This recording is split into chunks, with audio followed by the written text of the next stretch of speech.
how you can enhance your privacy and security by turning off the swipe down feature on the lock screen of your Android phone.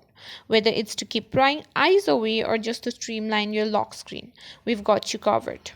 Step 1. Unlock your phone and swipe up from the home screen to access your apps. Locate the Settings app and tap to open it. The settings icon typically looks like a gear.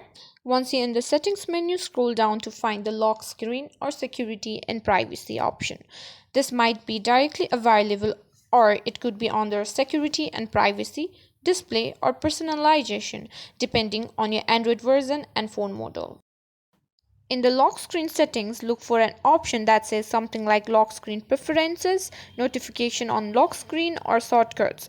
Again, the exact wording may vary. Once you find the right option, you might see a toggle for swipe down for notification panel or a setting for accessing quick settings when the phone is locked. Turn this off or disable it. This will prevent the notification panel from being accessed from the lock screen.